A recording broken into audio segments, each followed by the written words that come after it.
আইপিএলে খেলতে সাকিব লিটনদের পুরো আসরের ছাড়পত্র দেয়নি বিসিবি। গত বছর তাসকিনকেও দেওয়া হয়নি নিজের প্রথম আইপিএল খেলার অনুমতি। তাই তারা আর্থিকভাবে লাভবান হতে পারেননি এই টুর্নামেন্টের মাধ্যমে। দেশের ক্রিকেটকে আগে প্রাধান্য দিতে হয়েছে, তাই এবার বিসিবি তাদের সেই ক্ষতিপূরণ দিয়ে দিয়েছে, যাতে করে খেলোয়াড়রা আরও বেশি উৎসাহ পান দেশের ক্রিকেটের জন্য। আইপিএলের এই ক্ষতিপূরণ দেওয়া নিয়ে বিস্তারিত থাকছে প্রতিবেদনে।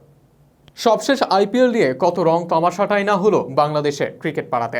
ভারতের চাইতেও বেশি সরগরম ছিল টাইগার ক্রিকেটে আইপিএল নিয়ে। শুরুটা ছিল আইপিএল এর নিলাম থেকে। প্রথমবারের মতো 2 এর অধিক ক্রিকেটার এক আসরে সুযোগ পেয়েছিল বাংলাদেশ থেকে।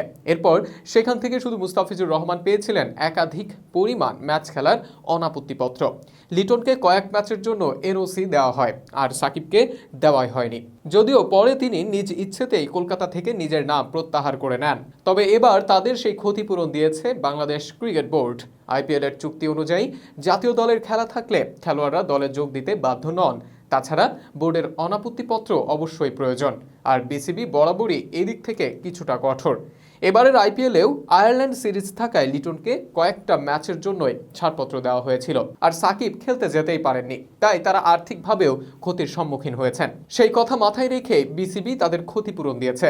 সাকিব লিটন ছাড়াও ক্ষতিপূরণ পেয়েছেন তাসকিন আহমেদও। তাসকিন গত বছর আইপিএলে লখনৌ সুপার জায়ান্টসের হয়ে খেলার প্রস্তাব পান। সেই সময় জাতীয় দল দক্ষিণ আফ্রিকায় টেস্ট সিরিজ নিয়ে ব্যস্ত, তাই তাসকিনকে ছাড়পত্র দিতে রাজি হয়নি বিসিবি।